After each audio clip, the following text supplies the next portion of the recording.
Hello, everybody. This is Gary. Today is Saturday, October 5th, 2019. It is now 3:47 p.m. Eastern Standard Time in the United States in Rochester, New York. And this is my coping with schizophrenia vlog for today. Um, Today, I wanted to talk about mental illness and religious beliefs. I'm an atheist and have been for the past several years. I was raised Catholic. I went through some other Christian groups and organizations, Pentecostal, Baptist. Um, so I've had a wide variety of personal beliefs. Um, for me, the reason I became an atheist is because I started to listen to well known atheists like Richard Dawkins, Sam Harris, Christopher Hitchens, and Daryl Dennett, who are called the Four Horsemen of New Atheism. Their arguments to me were very convincing. And so over time, it wasn't an overnight change, but over time, I declared myself as being an atheist and have said many times that I am publicly. Um, However, there is a problem in trying to tell the difference between a religious belief and a delusion in mental illness. I, as an atheist, cannot call other people who have religious beliefs, be a Christian, Jew, Muslim, Buddhist, Hindu, whatever. I don't have the right to say that somebody is delusional and mentally ill simply because they have religious beliefs that I don't agree with. Or even if I was still religious, I couldn't call other people who didn't agree with me as being delusional as mentally ill. That's not the distinction that's made in psychiatry, and it wouldn't be legitimate for me to say that. Um, the way you tell a difference between a religious belief and a delusion is generally if the religious belief is held by the person's culture as being normal and their beliefs are in line with their own culture, then chances are they're not delusional and they're not necessarily mentally ill. Um, for example, in India, there are many different gurus. It's a very large country. There's well over 1 billion people in India, and there are many different gurus and different versions of Hinduism where some of the gurus or teachers will claim they have magic powers, they can levitate, they can fly, they can have out of body experiences, they can perform miracles. Those things sound ridiculous to me as an atheist, but for those who live in India and hold those beliefs, um, for their culture, those beliefs are normal, and therefore I cannot call them delusional or mentally a sign of mental illness. Um, if I was still a Christian, which I'm not, regardless of what Christian group I belong to, if an atheist claimed that I was mentally ill simply because I believed in God or Jesus or whatever, they really wouldn't be able to make that claim because I was among other Christians in a Christian culture that believed the same things that I did. And therefore, if my religious beliefs are supported by that person's culture, then I can't just automatically call them mentally ill. Um, so, what is a religious delusion? If some religious beliefs are supported by a culture, what would lead to the idea of calling somebody's religious beliefs delusional? Well, usually it's rather drastic things like believing that one speaks to God and hears God's voices, um, or some other claim that the person has a direct line to God when no other religion is making that claim. Um, Another religious form of delusion is when your delusions make you act out violently. I think it could be an argument could be made that most people who think they have a religious mission and they're willing to use violence to carry it out, um, in a way they're delusional and they might be mentally ill. Not guaranteed to be mentally ill, but a good chance that they are. Um, if I was hearing voices that I felt were Jesus or Allah or Jehovah or anybody else, the Buddha, Hare Krishna, um, I'm not necessarily mentally ill. just because I hold certain beliefs, and I can't call other people mentally ill who hold different beliefs than me. So another sign of a religious delusion is it's not really well organized. There's a mishmash of ideas in a person who's psychotic, who has religious delusions, and none of them make sense by even their own standards of their own society. And those people may also be called um, having religious delusions, and there's a good chance that they're mentally ill. In the United States, is kind of hard to measure because there's so many different cultures in the United States and Western civilization in general. Talking about the United Kingdom, um, Western Europe, um, Eastern Europe, uh, not Hawaii, I'm sorry, Australia, New Zealand, all of these countries that are democracies often have more than one religious group in them. Yes, you can make the argument that the majority of people in the United States who hold religious views are predominantly Christian. But you're talking about different hundreds, if not thousands, of different sects of Christianity. So they don't all agree with each other.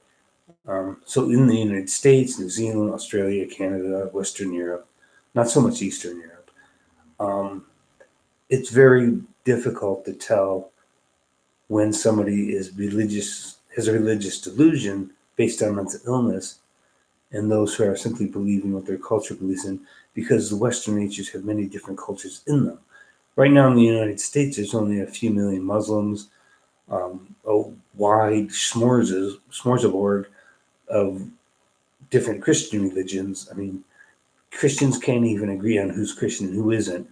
Most Christians who are evangelical Protestants, for example, will say Mormons and Jehovah Witnesses are cults, and their beliefs are based on delusion. When the Jehovah Witnesses and the Mormons themselves identify as Christian, so you're talking about a mishmash of confusion here.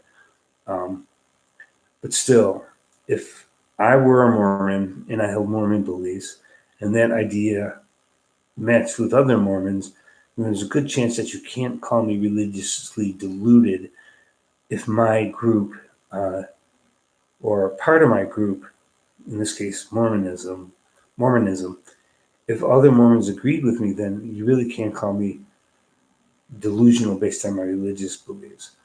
But things that lead to violence, religious beliefs that are not coherent and have no logical consistency, um, and are confusing to the people who are trying to talk to the mentally ill person who has religious delusions, even the most religious person on the planet, if they talk to a person who's mentally ill and delusional, will recognize when mental illness and delusion is involved in religious beliefs, when there's no logical consistency in the different religious beliefs a person has.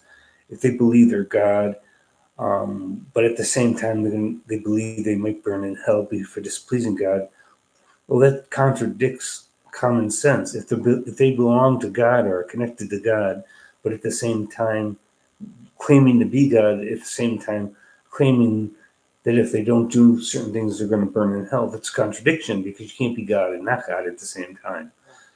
So religious delusions are very confused and convoluted, and there's no logical consistency in the person's religious beliefs.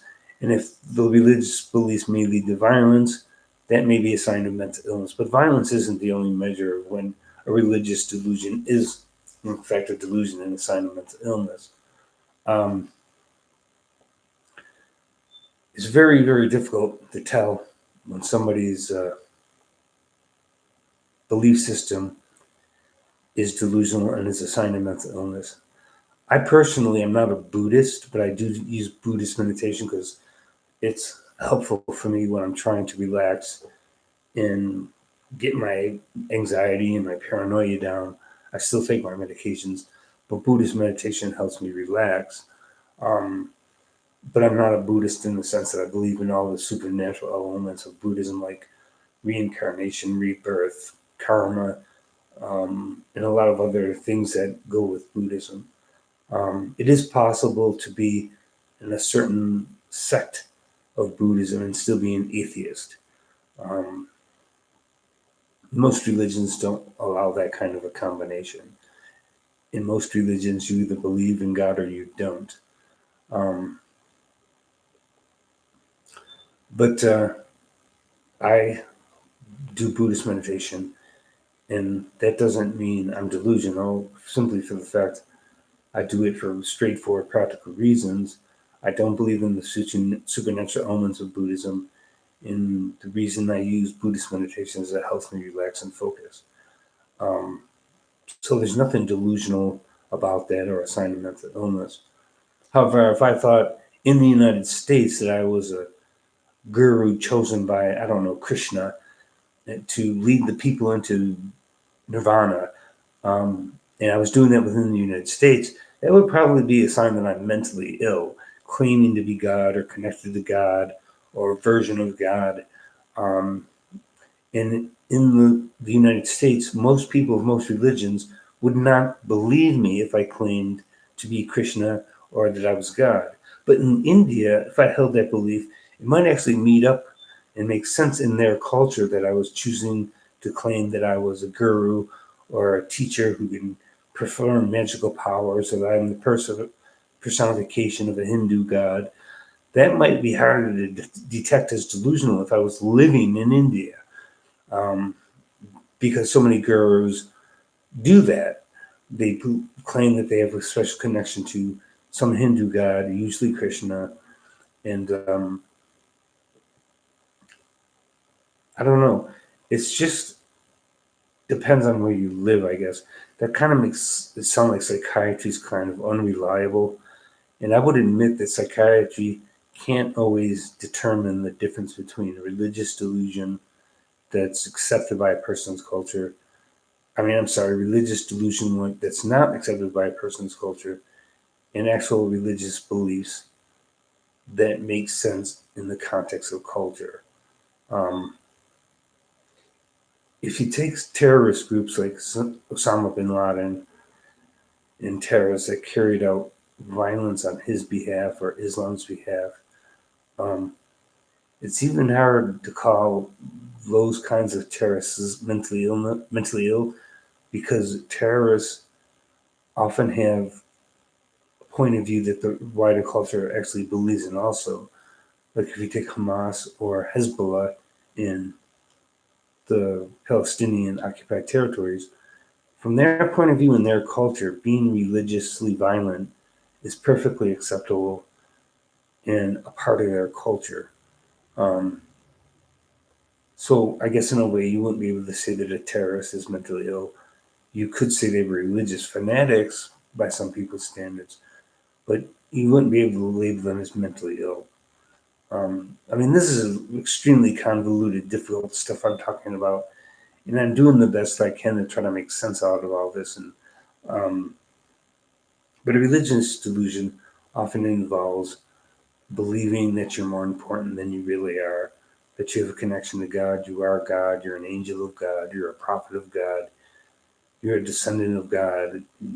I mean, there's so many things that just don't make sense that could be classified in in a mentally ill context and call somebody mentally ill. Um, like I said, I'm an atheist and I don't have a right to call other people religiously delusional and mentally ill just because I don't agree with their religious beliefs and their religious beliefs are in line with their own culture. Um, Another example is there are very fundamentalistic Christian groups in Africa. A lot of them believe in some pretty strange fanatical stuff. Um, but for their culture and their time in history, their beliefs may be perfectly acceptable to them. Um, and by American standards, these same Christian groups would probably be considered delusional. For example, there was a religious sect, I forget their name, who made their congregation eat grass. And when I say grass, I don't mean marijuana. I mean grass like the front yard type grass. And they were telling their members of their sect to eat grass, literally eat it from the front lawn. And that's a good example of something that, by my standards, would be delusional and a sign of mental illness. but whether or not it really is from the African point of view, for that small, relatively small Christian African group, their beliefs are perfectly acceptable and normal. Um, if a person presented themselves to a psychiatric emergency room because their stomach was full of grass that they ate, there's a good chance the psychiatrist or any other doctor involved in that case is going to say this person's mentally ill. You don't eat grass. Grass is not good. We're not cows. Um, so, it's hard to tell the difference between somebody who's mentally ill and somebody who's got mental delusions based on mental illness. It's really, really difficult topic, and I don't think I've even touched the surface here. But this video is getting kind of long, and I'm going to end it for now. Leave your comments, suggestions, observations, like, subscribe, share. Um, if anybody has any suggestions on how to tell the difference between a religious delusion and mental illness and people are just religious, because I'm not sure that I clarified this any better than anyone else. Maybe I'm just adding to the confusion, and maybe somebody in the comments section can give a better example of what is a religious delusion and what is simply a religious belief within the context of a person's culture.